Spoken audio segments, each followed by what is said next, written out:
Hi everyone, I'm Penny Shults, host of Oakland Leadership, and joining us today is Jennifer McLeod. Jennifer McLeod is on the board of directors of the Sault Ste. Marie Tribe of Chippewa Indians. She began her leadership career at age 19 as executive director of Oakland County American Indians, a social service agency operating under a CETA grant. Jennifer is a strong advocate for the Native American Indians and a determined, independent woman, influenced by a strong commitment to serve the people and do what she believes is right in every situation. She recently traveled to Washington, D.C., attending the National Congress of American Indians Executive Council, with leaders from across our nation to help educate congressional leaders and their staff on the importance of treaty obligations and ensure they understand that tribal treaties don't expire. This is sure to be an excellent program, everyone, and I'm so glad you're joining us today. Thank you for joining us, Jennifer. Thank you, Penny. I'm so happy to be here. Thank you so much for inviting me.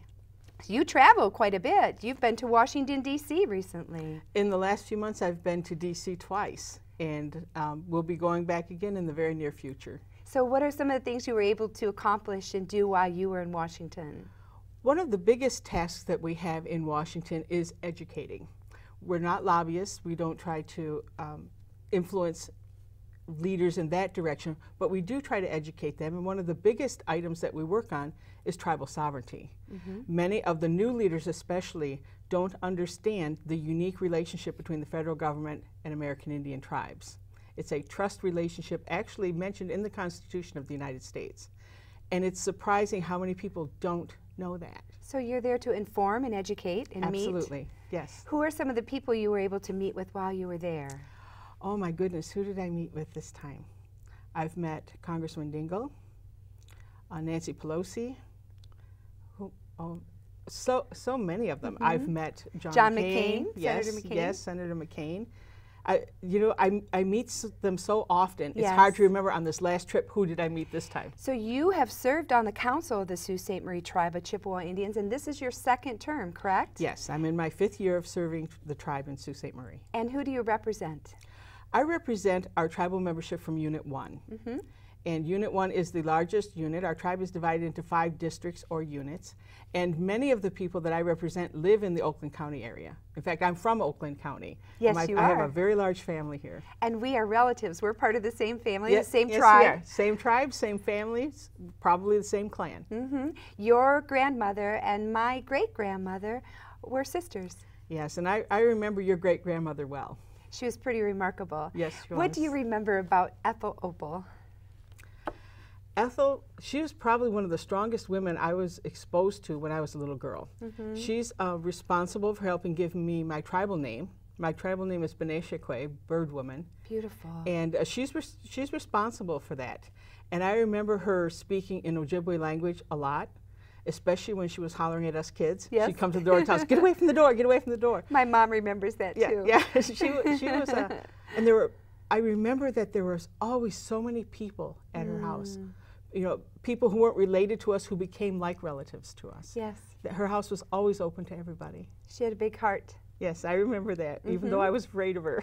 Yeah, well, she's a strong, independent woman as well. Yes, and I was very young then. Yes. My grandfather, Frank Matson, that's her son. So my granddaughter just recently did a history on families. She wanted to see the lineage, the ancestry, and she was so excited to learn about her great-great-great-grandmother being a Native American Indian. So we did some research as well, and you and I happened to connect this past summer at a family reunion. Yes, we did. That was great fun. So while you were, I just want to go back a little bit, while you were in Washington, there were some things that were very important that you make sure the treaty that's known, and the sovereignty of the tribes. Can we talk a little bit about what that means, the sovereignty of the tribes and the way they function? Certainly. Native American tribes are sovereign nations. They were nations when the first Europeans came over. And we had our own government, we had our own way of life, we had a distinct culture, a distinct language. And at the time that the United States was forming, treaties were made.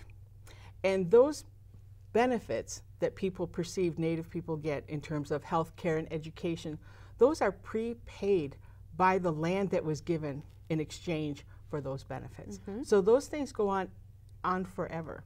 You know, this was an arrangement that was made that we let millions of acres go in exchange for educating our children for all future generations, various treaty rights, fishing, hunting, gathering, and you know, there are a lot of things, including the right to self-governance.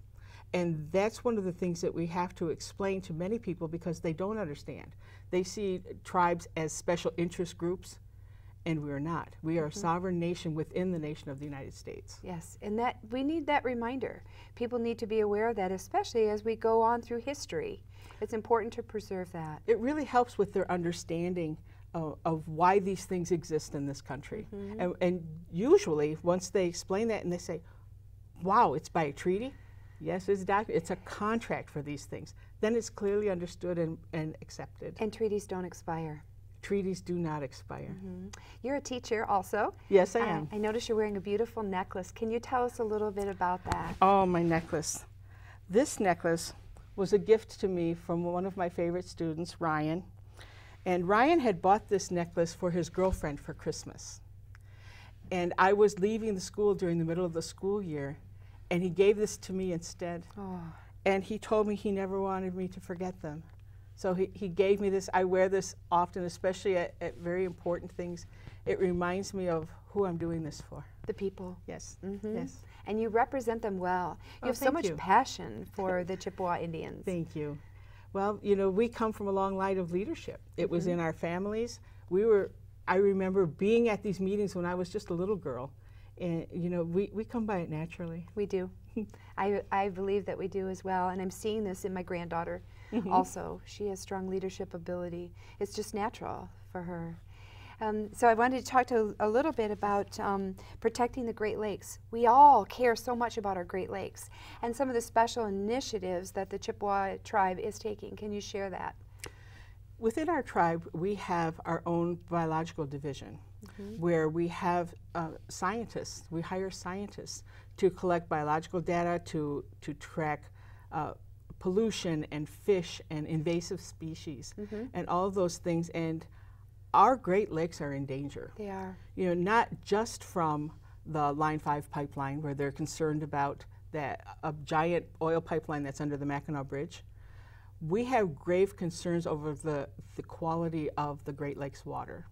I was in an international meeting with members from Canada as well, and we talked about the Great Lakes water quality, and we are very, very concerned that the new administration in D.C. has lifted the protections of the EPA.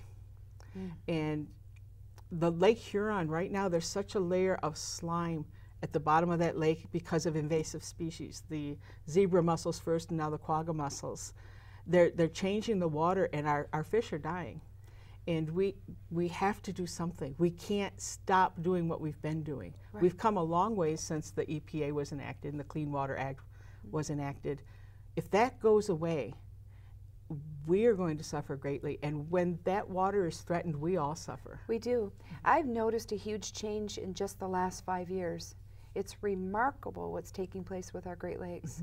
And it's not for the better. No, it is not, and we need to pay attention and do our part to encourage that we preserve what's been entrusted to us.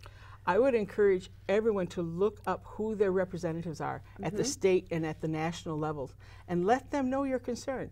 Tell them that you want the Great Lakes protected. Ask them to vote against the repeal of the EPA and the Water Acts. We need those protections kept in place. And the local clerk's office can provide that information to you as well, who your representatives are in Washington. And it's important that everyone do their part to ensure that our Great Lakes are preserved for us as well as future generations. Thank you. I'm glad that you touched on that. That's very important. Yes, thank you. The Anishinaabe. Let's talk about the Anishinaabe culture.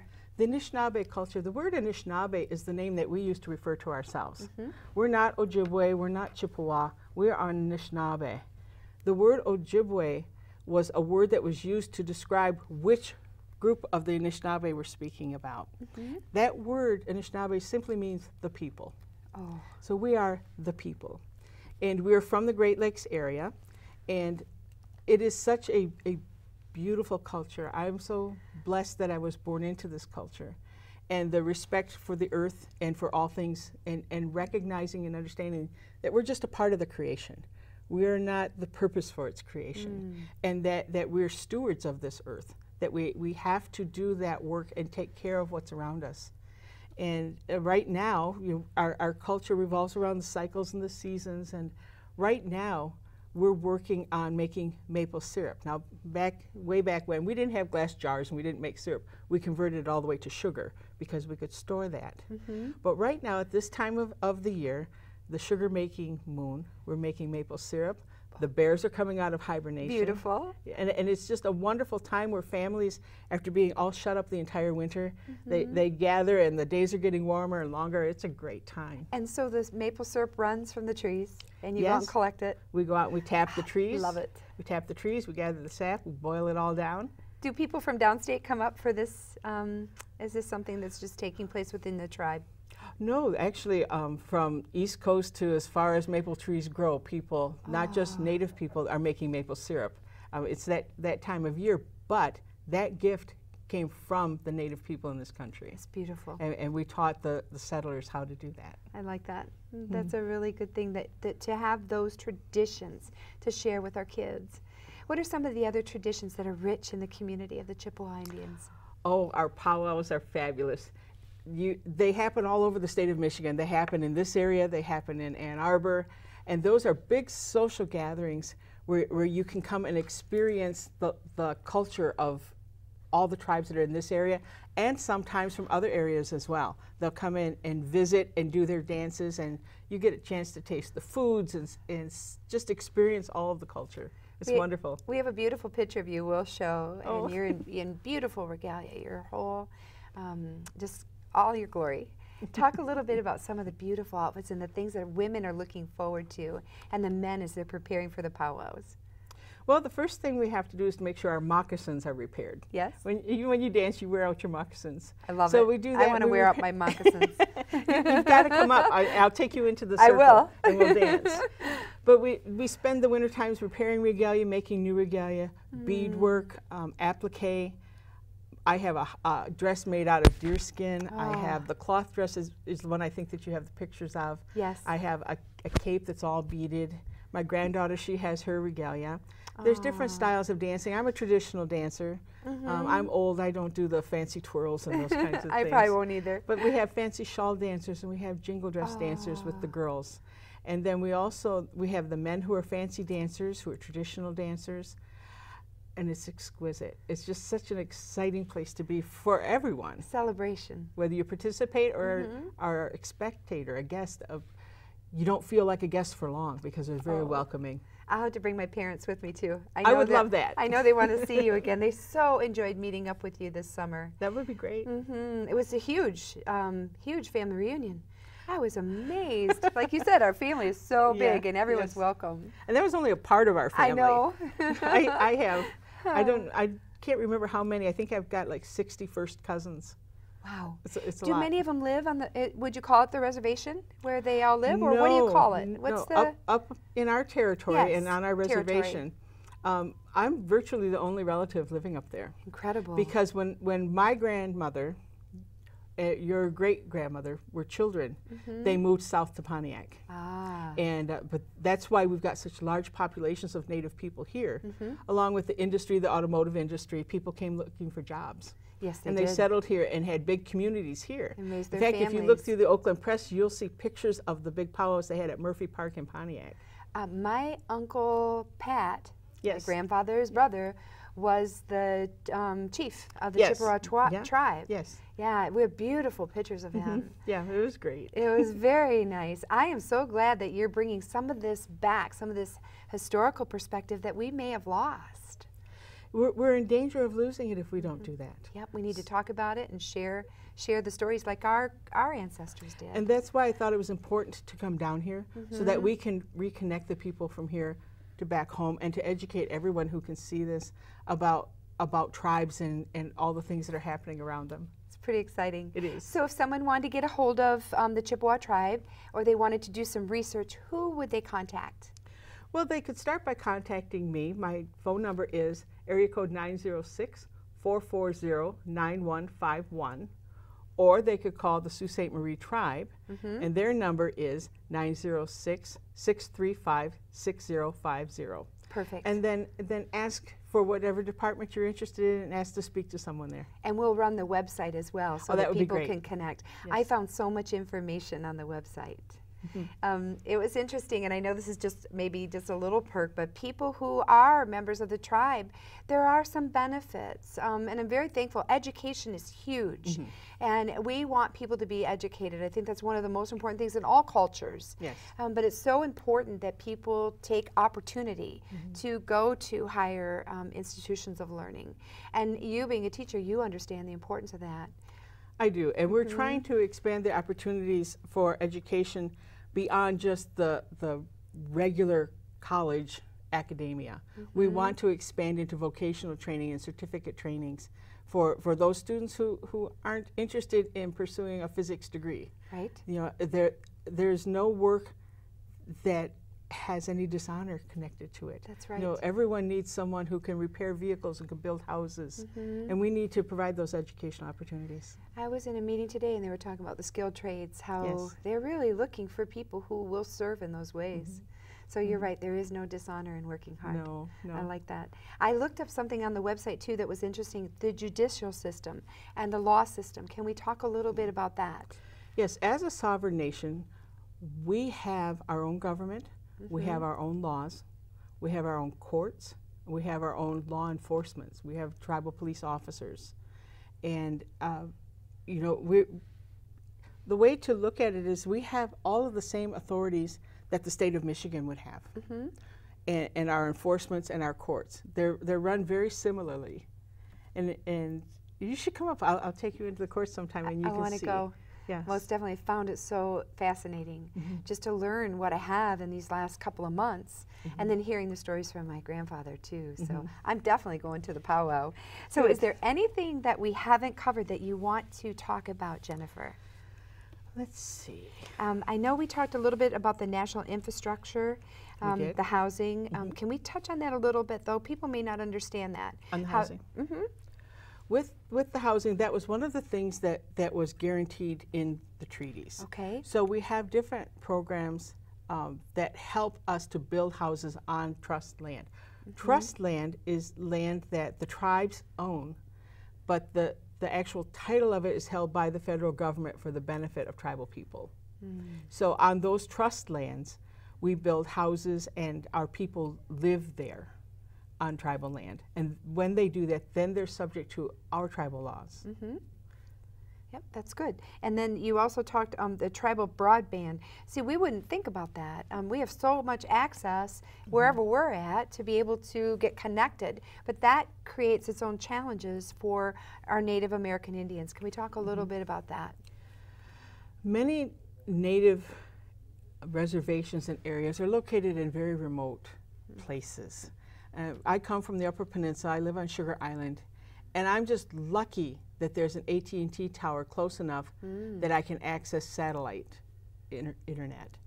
But there are many areas within our own tribal area where there isn't any chance of ever having a cable come down their road or any way to connect through satellite. It's just too remote. And when we don't have that type of connectivity, then communications and the transfer of information doesn't happen. And then people are excluded or are cut out of those types of communications. Like people who don't have connectivity are very unlikely to see this broadcast. And those kinds of things are important. That we take for granted. Absolutely. And their children, when they go home to try to do homework, they don't have access to look things up as other children might. Boy, my grandkids are using the internet all the time for studies, for research.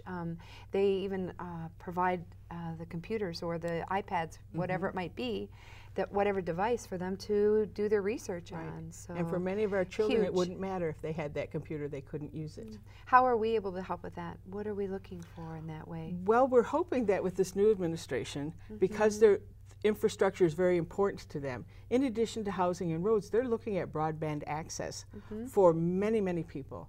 The more towers they put up, the greater the opportunity for those signals to crisscross into areas that aren't reached right now. Yes. And that's what we're really hoping for. We're very encouraged that they're looking towards increasing broadband throughout this country. I'm excited about that. Me too. I think it's needed. Sugar Island sounds absolutely beautiful, though, when you come from an area that's so populated. Just the peacefulness of that. It is, but it's like it was when I grew up. Uh-huh. Growing up in rural Oakland County, Troy, they had a sign there that said the city of tomorrow, and we used to laugh because there was nothing there when I was a child. A couple of cornfields, sure. And we watched that city just grow. Right. And it got too crowded for me. I was born and raised on a dirt road, and I wanted a dirt road again. Yeah, it did expand tremendously. Yes. Yeah. That's where you and I met, and it was just very busy. I was surprised that you were back, and so I was very, very thankful. So when you come back again, I know your trips are scheduled, so when you come back again, you're going to have to give us an update about some of the exciting things that are taking place. Oh, because I'd love I know to do people that. want to hear it. I think it's important, Yeah. and I can't thank you enough for having me here so that I have a way that I can share information and let people know what's going on in Indian country. It's good. Is there anything else you want to share with our viewers? Something about your community or invite? I do want to share. Come north of the Mackinac Bridge. Come and see how beautiful the Upper Peninsula is. Our city, Sault Ste. Marie, is the oldest city in the state of Michigan. It was established in the 1600s. The Sioux Locks is there. There's hunting, there's fishing, not so much shopping, but there are some very unique shops in downtown Sault Ste. Marie. And it's a wonderful place to visit. It's a wonderful place to live. Thank you so much, Jennifer, for being Penny. here today. I've tremendously enjoyed our conversation. Great, and I know our viewers will as well. So wonderful. Come back again and see us. You bet I will. All right. Thanks. Thank you, everyone. I hope you enjoyed the program today. It has been unique and interesting. Please get a hold of Jennifer, and she'll be happy to share information with you about the Sault Ste. Marie Tribe of Chippewa Indians. Thank you.